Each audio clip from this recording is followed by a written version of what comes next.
Okay, today we are talking about secant, cosecant,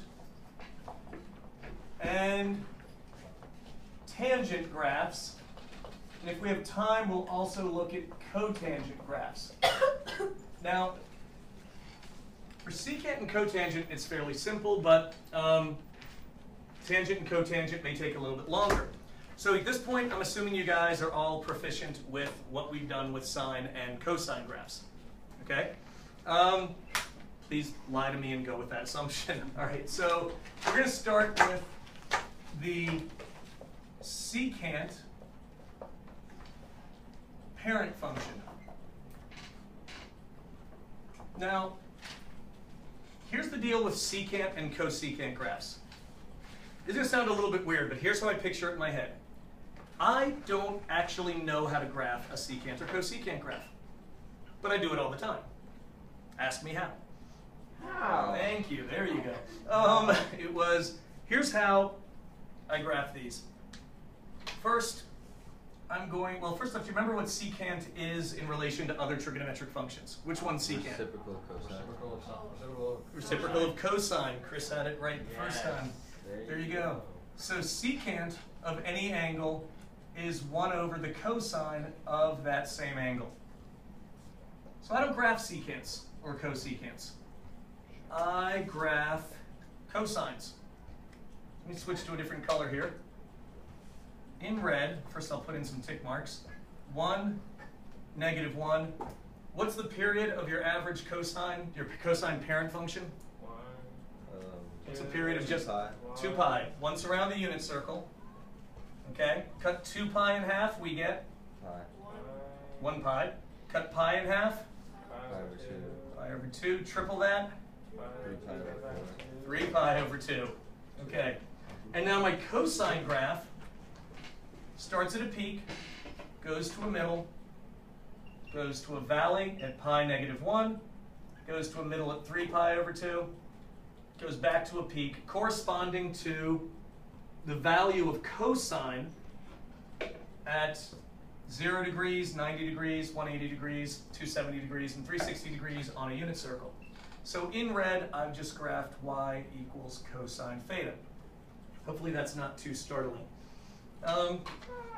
In blue, I'm going to graph y equals secant theta, if this blue marker holds out. Okay. Every value of a secant graph is a reciprocal of every value on a cosine graph. But I don't want to plug in every single value. That would take forever. So I'm going to make some... 2 over pi to plug? Not the reciprocal of the angle, Jack. First you put in the angle. Remember we did this on the first quiz. So if the cosine of 60 degrees is 1/2, then the secant of 60 degrees will be 2 over 1. You find, exactly. You find the ratio, then you make the reciprocal. But so pi over 2 and 3 pi over 2 will be the same? Yeah, on a secant because they're the same on a cosine. But those are the interesting ones you picked. Hold on to that thought. So when we're at 0 degrees, the cosine is equal to 1, right? What's the reciprocal of 1? 1. That's what a secant will be. That's where it'll start. The cosine then starts getting less than 1, less than 1, less than 1. Here's a crazy little general question. What is the reciprocal? Tell me something about the reciprocal of any number that's less than 1. It's bigger than 1, it's over 1, it goes up. So you're saying that if, Jordan, the way you're jumping ahead nicely actually, you're saying if the cosine goes down closer and closer to 0, the reciprocal of that is going to go up. Where's it going to wind up? Well, pi. Well, at pi over 2, the cosine gets to 0. Let's talk about close to 0, because this gets to an idea you're going to need later on in this course called limits. But what's the reciprocal of a really small number? A bigger number. Really big number. A really small decimal, yeah. 1/10, the reciprocal is 10. 1/100th, the reciprocal is 100. 1 over a million, the reciprocal is a million. So what would be the reciprocal of the smallest number you could imagine? Biggest number you can imagine. Biggest number you can imagine. What do we call the biggest number you can imagine? infinity, but we don't say that something equals infinity. We say that, Get close to it. what do we call it when we have vertical asymptotes? It never touches it. Never touches, gets closer and closer to it. Close to it. And we say the function is, and no, the word, but we Tangent. Oh, A no. limit. this shows up in tangent functions, but that's not the word we use. Limit. Limit's close. Remember calling this undefined with vertical lines before? Oh, yeah, yeah. Okay, so when the cosine is 0, the secant is undefined. Okay? At pi, we have a cosine of -1. Cosine of pi equals -1. What's the reciprocal of -1? 1. What's the reciprocal of -1? -1. -1. Reciprocal doesn't change the sign. Boy, Okay, remember that? so- Remember that first day?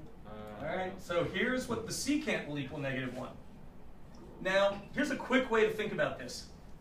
As a cosine has its negative values getting closer and closer to 0, -1/2, -1/4, -1/8, -1/16. What's going to happen to the secant?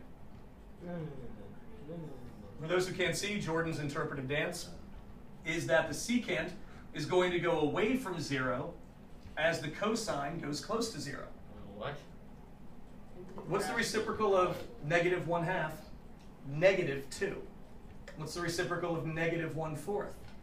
-4. What's the reciprocal of -1/8? -8. What's the reciprocal of -1/1,000,000? -1,000,000. So we're doing this. Yeah, so it's heading down towards negative infinity on as x gets very, very close to pi over 2 from the right, the secant gets really close to infinity. As x gets really close to pi over 2, that way's from your right, isn't it? Okay, for those watching, as x comes from this way, I don't know my right from my left, it gets close to pi over 2, the secant heads down towards negative infinity. This pattern keeps holding. If there's a 0 on a cosine, you make it an asymptote. If the cosine is negative and getting close to 0, the secant heads down towards negative infinity. And if, back up here, the reciprocal of 1, I get back to 2 pi and the cosine is 1. The reciprocal, well again, as I say it, as the cosine goes down to 0, the secant heads up towards infinity. So the blue parts are one period of a secant function. I never graph a secant function, not in my head. I don't really picture what a secant will do. I always graph a cosine, and then I just turn it inside out. I line up the peaks and the valleys, and I make the secant go away from the cosine graph in the appropriate direction. Yes, sir? Okay. If you were to write it without the cosine function, it would just be a whole bunch of lines in the middle of nowhere. That's what it would look like. But it would actually be this, which sort of looks like a parabola, even though you could never line it up with 1. And it'd be here. There'd be a space from 1 to -1. But yeah, you could erase the red. In fact, you know, I don't take off on your test for this if you draw the cosine first and then draw it inside out. But you raised a good point. You should understand that this red is not part of the secant graph. The secant graph itself, the secant function, is just the blue parts. It's just like a disconnected wave or something. Because then you could, look, if you didn't write the cosine part and you can make it like a long thing that goes across these two boards, it's just going to be a whole bunch of things. Yeah, it's going to be a bunch of parabolas. use, and I shouldn't have used the word parabola, but that's a good way to look at the shape, because you could never like superimpose this over a parabola. They wouldn't line up. But this sort of parabola looking thing here, there'd be another one here, then there'd be one down here, there'd be another one up here, and it would keep going on forever like that. With a big bar in the middle, which would normally, of nothing, which would normally be where the cosine exists. So there's a giant gap where this doesn't exist. Any questions on that with the secant? That's stupid. Why would they do that? It has its uses. I'll be honest, we're not going to get to its uses on this section. This is just something you're going to have to be aware of, and throughout the year we'll refer back to it, and in calculus we'll take another look at it. But for now, any questions on how you would graph this? No? If you know how to graph a sine or cosine, you should know how to graph these. So I'm going to do an example of... Complicated one with the H in the beginning. Exactly. So can I go ahead and erase this? Everyone's got this? Okay. Pardon? Yep. Yep. So So it approaches. So as it approaches the half sign, it gets bigger. I got it. I'm not quite sure what you mean by that, Jack, but watch one more example. A half pi. A half. Pi over 2? Up Yes, yes, it keeps getting bigger and bigger. I erased it just a second too soon for that question. So, but it's getting from here. It's getting. Yep, it's getting way up. It's approaching but not touching that asymptote. Make your asymptotes dotted because they are not actually part of the graph. Okay? All right, so here's the deal. If I ask you to graph, for example, y equals 3 cosecant pi over 2 x minus 1 plus 4. Okay? If I ask you to graph 3 cosecant pi over 2 x minus 1 plus 4, assuming you guys all remember how the amplitude, the 2 pi divided by this gives you the period, the counterintuitive left-right shift and the intuitive up and down shift work, I wouldn't try to graph this directly. Wouldn't try to graph this at all. Here's what I would try to do. I would try to graph y equals 3 sine pi over 2 x minus 1 plus 4. Why sine? Reciprocal of cosecant. Because the reciprocal of cosecant is sine, and because you can do the stuff Jordan was just kind of pantomiming there. Yes? Okay. So I'm not even going to think about the cosecant. I'm going to think about the sine. Now looking at this sine, okay, let me draw that straighter. My amplitude is 3, and my sinusoidal axis is this plus 4. So I'm going to put my x-axis very low, because I'm already trying to think ahead a little bit and think, this is going to go 1, 2, 3, 4, and from there I have to go up 3 and down 3.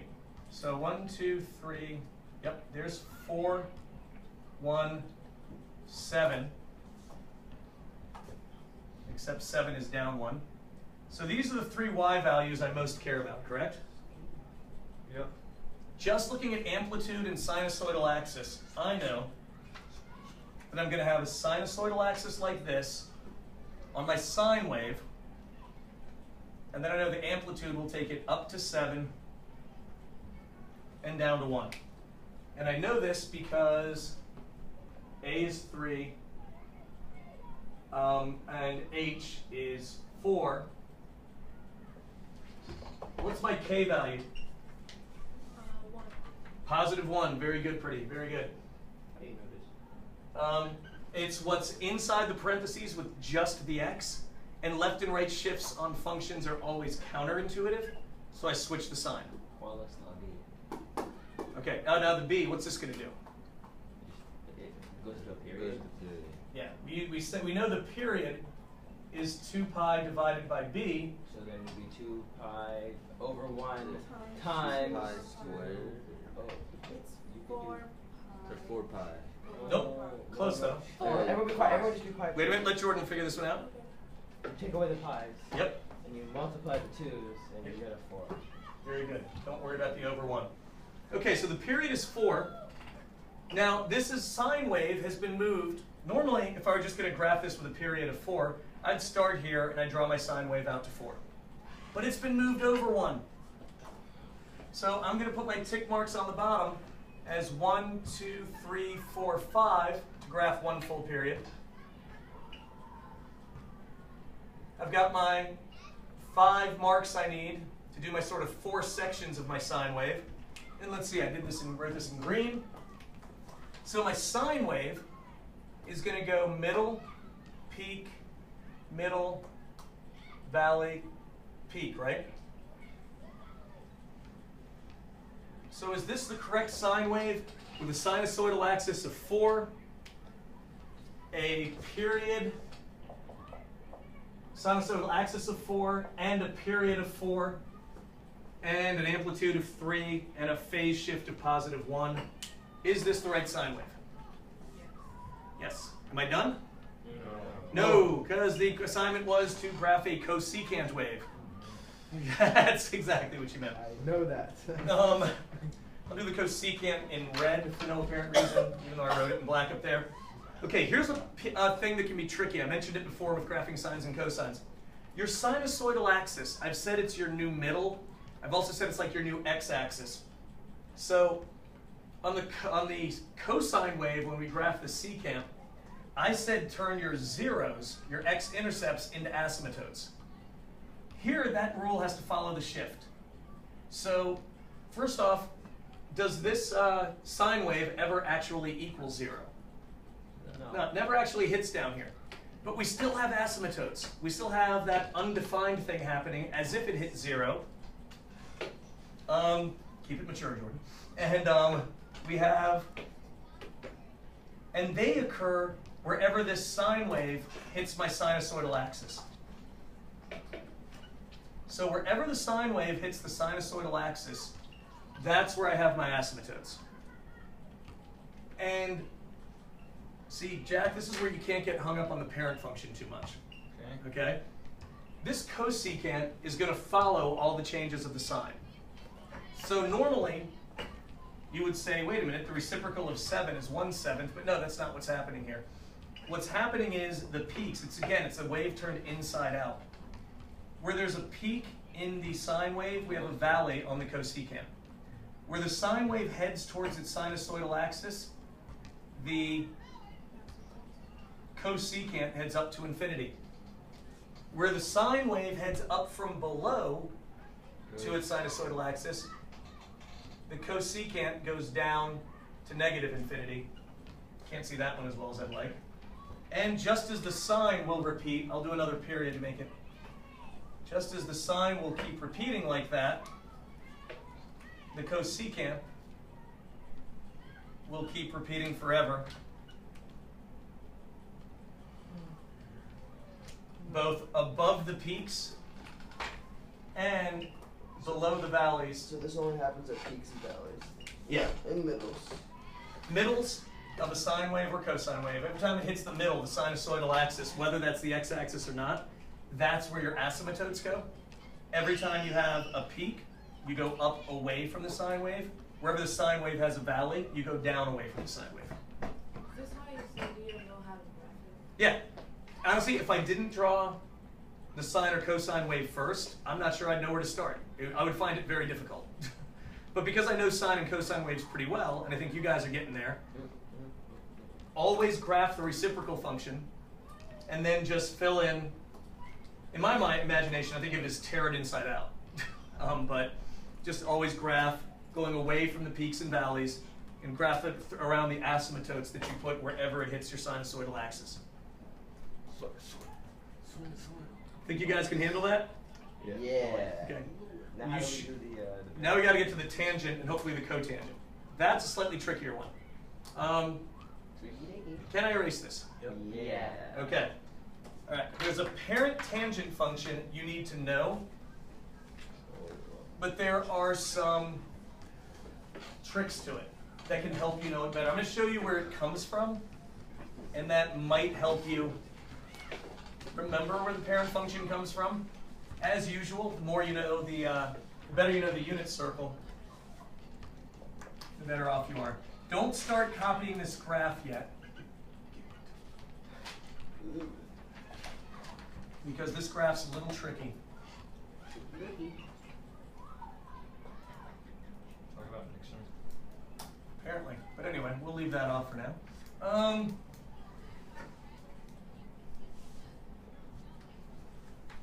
Should give me just about enough room. All right. You guys ever see a 2 and 3 neck guitar? Yeah. Yeah, they're ridiculous. But this might have some value. This is going to be X in all 3 cases. What is this magical? Okay, like I said, don't start graphing until you're sure you have room for all of them.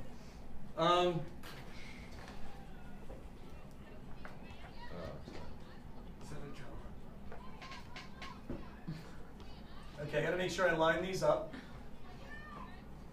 We're gonna stick to ones without the modifications of A, B, K, and H for now.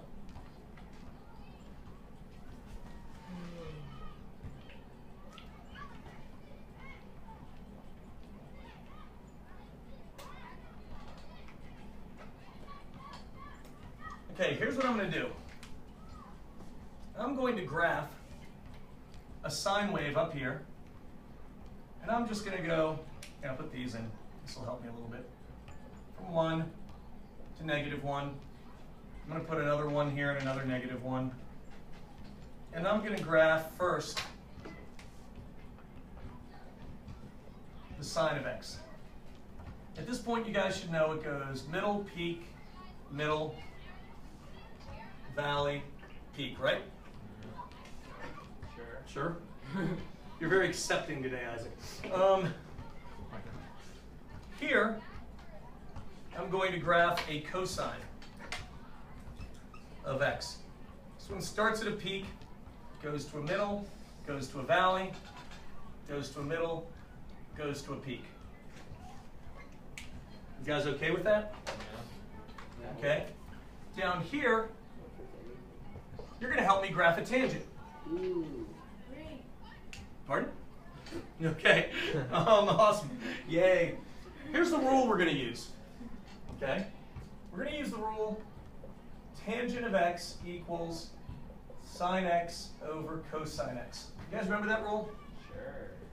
Yeah. It's a good rule. Sure, why not? I'm pretty happy with it. Okay, so I'll do the tangent in red. So let me ask you a couple questions here. How do you come up with all this stuff with sine, cosine, and tangent? That's a much, much longer conversation, Jack. I'll be happy to have some other time. But let's look at these graphs. Jack, it's all made up. Okay, the tangent of 0 is the sine of 0 divided by the cosine of 0. What's the sine of 0? 1. 0. 0. Thank you for catching that. What's the cosine of 0? Yeah. 1. 1. Okay, so the tangent of 0 is 0 over 1, which is 1. No, it's, So the tangent of 0 no, it's is 0. 0. Thank you, it's 0. Thank you, I wrote that wrong. Yeah. Saw that look on Pretty's face for a minute too, and I thought, I think I just made a mistake. Correct, I'm thinking ahead. That's pretty real, trust me. Yeah. Okay. I could accept that. Let's see. I'm just going to do a couple more of these. What's the tangent of pi over 4? Well, let's see. What's the sine of pi over 4? Root 2 over 2. No, good. Jack remembers that. The sine is root 2 over 2. What's the cosine of pi over 4? 1. We're 2 over 2. We're 2. Yeah, I think you're skipping ahead and answering a question. That's what the cosine of pi over 4 was. 0, 2 over 2. Root 2 over 2. I see. So, Ike, what's the tangent of pi over 4? What's anything divided by itself? 1. 1. That's what you were saying a minute ago. Oh. Okay. So the tangent, if you're at pi over 4, that's the point where the sine on the way up is at the exact same height as the cosine on the way down, and the tangent at pi over 4 equals 1. I'll put about right there. Leave myself enough room there. Okay, It's not here. it is. What's the tangent of pi over 2? Let's see, it's the sine of pi over 2 divided by the cosine of pi over 2. So, what's the sine of pi over 2? 1. Cosine of pi over 2? 0. The graph seems to bear that out. What do we call 1 over 0?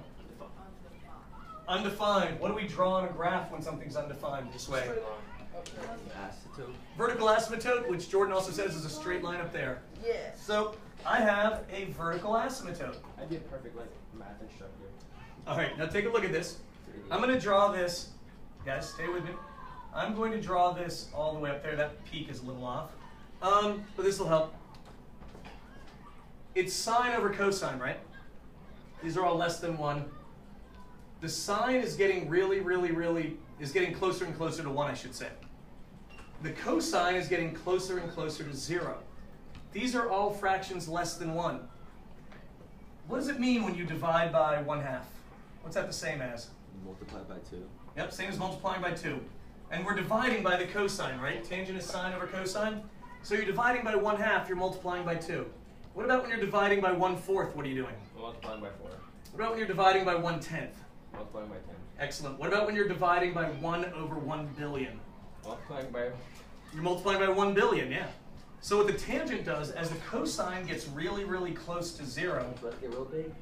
and the sine gets really, really close to 1, you're getting close to 1, like over 1 billion. Which means you're getting close to like 1 times a billion. You're heading to infinity. So the tangent graph, Straight up. now it goes like that, and it curves. First it curves towards the 1, and then it curves up towards the asymptote. And it actually does the same thing downwards over here. Oh yeah, I've seen it before. Okay? Now I'm going to stress your knowledge of, This is like I think this is an algebra. just kind of, okay. Now, wherever the cosine is 0, you're going to have that same asymptote phenomenon. So let's see what happens here. That drawing isn't great for what I want to show you about. So I'm going to do this, I want to go through another one. Halfway between pi over 2 and pi is 3 pi over 4. What's the tangent of 3 pi over 4 going to be? 45. I don't know. Something. Well, it's a sine of 3 pi over 4. What quadrant is 3 pi over 4 in? Which is -1. 2. Is it, Jack? Are you sure? Tangent of 3 pi over 4 is -1. Are you in radian mode checking it? Yep. All right. Okay. Let's see. Who can tell me why? Ow, my ankle. Okay. You're in quadrant 2 with a 45-degree reference angle. I'll skip ahead. I don't want to spend all time on this, but review your unit circle. The sine of 3 pi over 4, I gotta review this much. In quadrant 2, is the sign positive or negative? Positive. Positive. We're in quadrant 2, so we have a positive y. What kind of x do we have, positive or negative? Negative. And x always goes with cosine, so we have positive root 2 over 2 divided by negative root 2 over 2. We have, as Jack said, -1. Okay? So at 3 pi over 4, we have -1, which I did not remotely draw in the right place. At pi, let's see, at pi, we have 0 on the sine over -1 on the cosine. What's 0 divided by -1? 0. 0. So it goes here. And at 5 pi over 4, that's where I'll go ahead and break the suspense. Well, we're going to get 1 again, but look at this. We have a negative sine and a negative cosine. Negative divided by negative. Are we going to get a positive or a -1? Positive. We got really excited. So this is going to be +1. And it'll look something like that. And that curve should be more like that going through there. Not going to grade you on the shape too much. And what do you think will happen if I keep going past 3 pi over 2? You'd be closer to the same thing. Well, as I keep getting close to 3 pi over 2, it keeps getting closer to infinity. But what happens if I skip over it and go to the next thing? What do you think what will happen? Do the same thing. Same thing, we'll get a 0 at 2 pi. How do I know we'll get a 0 at 2 pi? Because at 2 pi we have 0 divided by 1 on our sine and cosine graphs. And the tangent keeps repeating like that over and over and over again. And that's what a tangent graph looks like. Any questions on a tangent graph or how you get it from sine divided by cosine? It goes on forever and you just make an arrow? Well, actually what will happen is out here at 5 pi over 2, you'll get another asymptote, and then it'll keep repeating like this. You'll keep getting this, I'm going to give up on accuracy here, Ethan. You'll get that, and then you'll get another asymptote, Right. and then you'll get another one of these weird shapes, and then you get another asymptote, and it keeps going like that.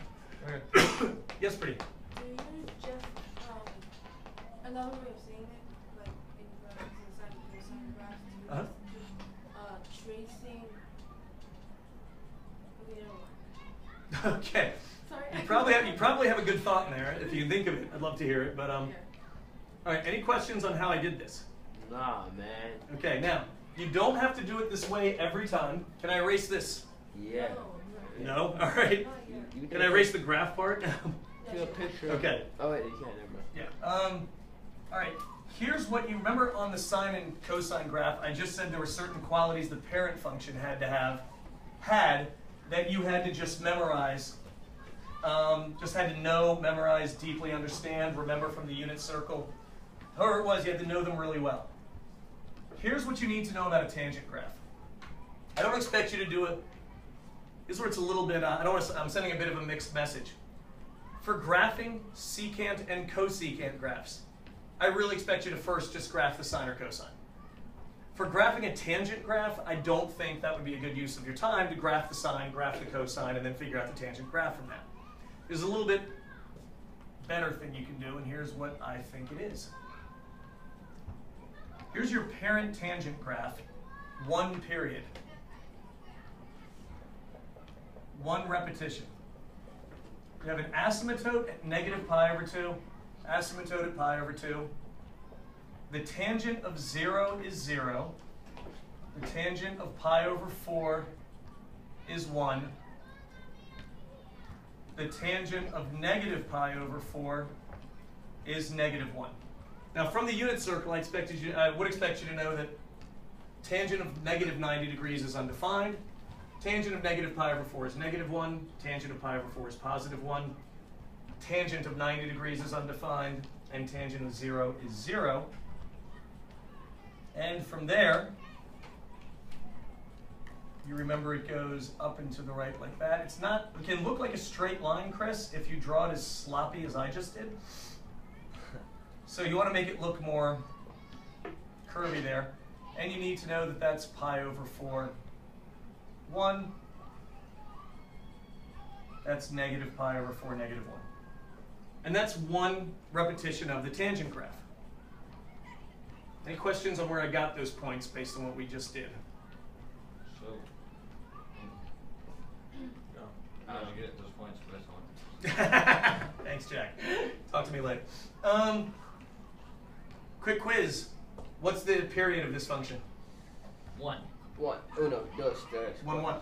1 period. Okay, stop. The period of sine or cosine is 2 pi. 1 pi.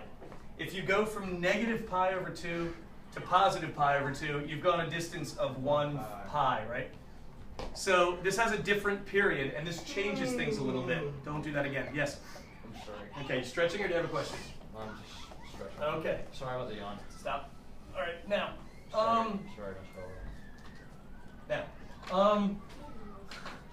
Okay. Obviously, you're not just going to be able to graph this. You're not parrots. You don't have to. I don't expect you to memorize this parrot. You're going to have to graph things like y equals a tangent b x minus k plus h. Okay? I usually stay away from a on these because changes in amplitude are kind of weird with a tangent graph. I'm going to do one now. So if I give you y equals tangent pi over 3 x minus, give me 1 sec, I had something in mind here. The kids outside are distracting me, so I'm going to change this to something simpler. Freaking kids. Darn those kids, I know. What the Okay, hell? seriously, kids?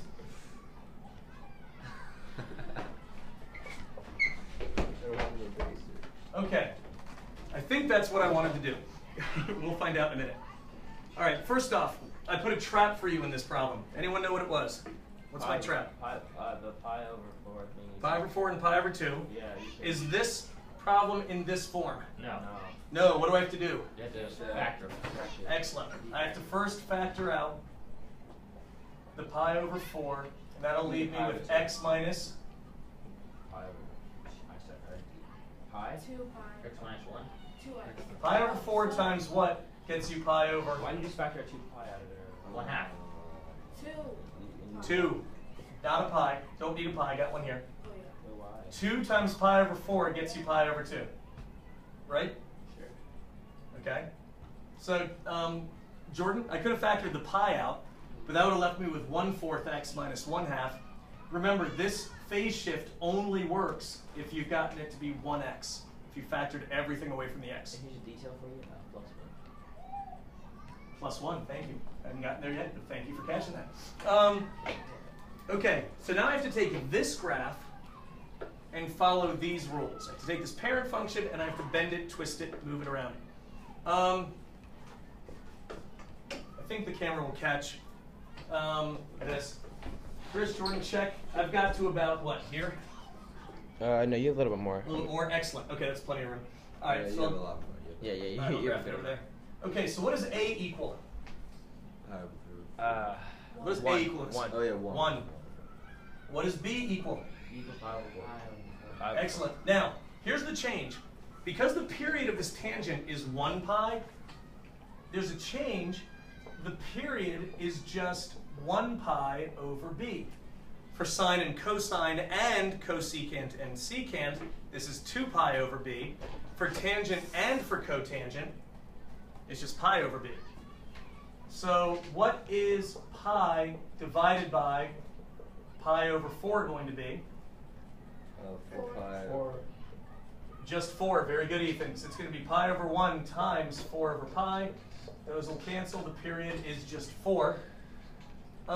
What's k? My phase shift. Jack? 2. Okay. Jordan? Okay, this is good. +2.